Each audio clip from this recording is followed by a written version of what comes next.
Hey everybody, welcome to the show. Today we're going to look at the third episode from the first season of The Pitt. Brilliant new show about the emergency department in a hospital in Pittsburgh. In my time as a intensive care doctor, we get called down to the emergency department all the time, especially when the proverbial hits the fan. So I want to focus on one scene from the third episode, which is kind of mind-blowing because I had to face a similar situation back in the day. So let's dive into episode 3 of The Pitt.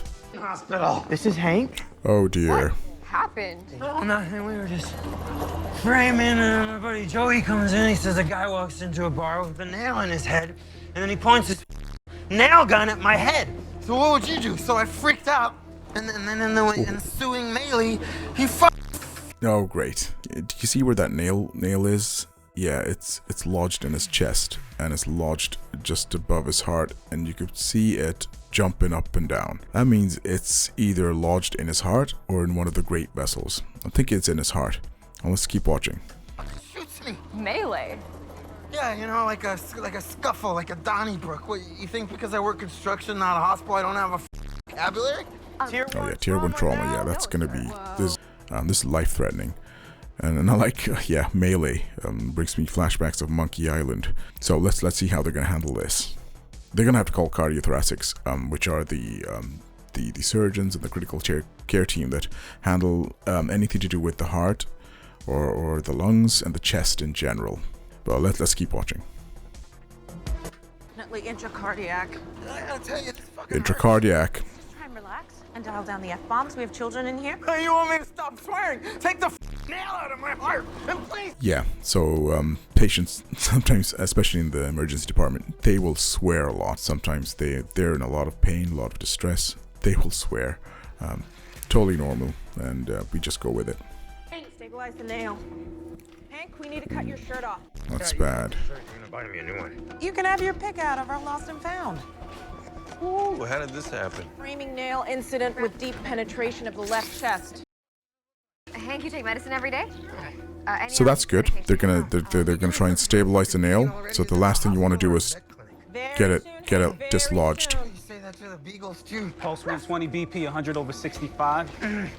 2 milligrams of Okay. morphine. So they're just reading out his vitals, and it's really nice. So what you saw on the screen was an ultrasound. It's a fast scan, focused ultrasound for trauma, and the scan it's really good. So it'll check all your sort of the body cavities where there's going to be bleeding and blood will accumulate, and they can see there's a nail in his chest. So they're going to scan his chest. More specifically, what they want to see is if there's any bleeding around the heart, because even though there's a nail in the heart will still keep working. But if it bleeds outside, the heart is in an enclosed space called the pericardium, and if it bleeds into the pericardium, the blood's going to exert pressure on the heart and it won't be able to beat effectively, and that is called a cardiac tamponade. And I think that's what they were checking. Let's keep looking. Milligrams of morphine. Liver GSW is in recovery. Good as new. Whoa, that looks intracardiac. Oh, nailed it. Oh, boy, you got jokes now. No jokes. Just No pushing your pants Sherlock. away. Small pericardial effusion, but no evidence of tamponade. Not yet. There we go. No evidence of tamponade. So yeah, that's good. He could decompensate. Stand by with 2 units. Am I dying here and nobody's telling me?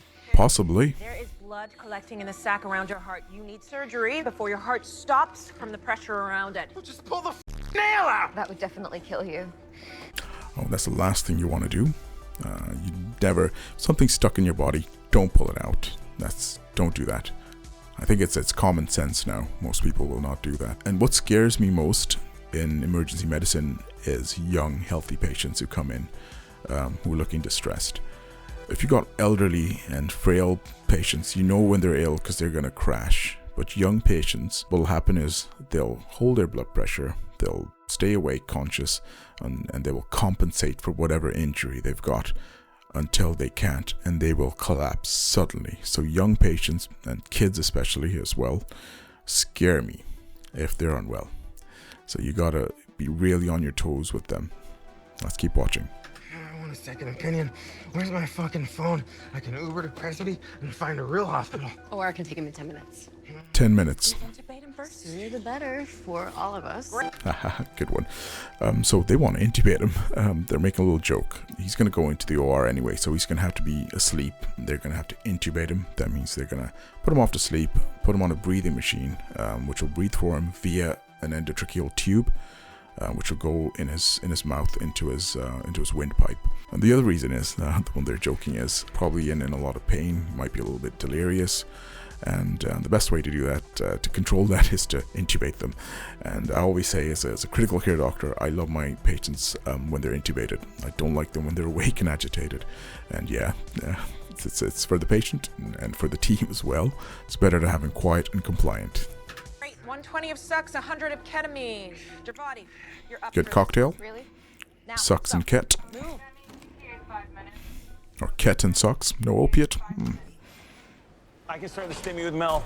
Sounds good. This place sucks. I will destroy you on you. Nobody's ever come into this shithole again, I swear to God. Your mouth to God's ear. Good view of the glottis. Eyes off the screen. Now look down the mouth and insert the tube around the bend. Oh, this is nice. They've got a glide scope. What you doing over here? Now look back at the screen. So this is really good. This is intubation. They put a laryngoscope down this gentleman's throat. It's pretty cool. So what you're seeing is the opening into the larynx, so the voice box. You can see his vocal cords.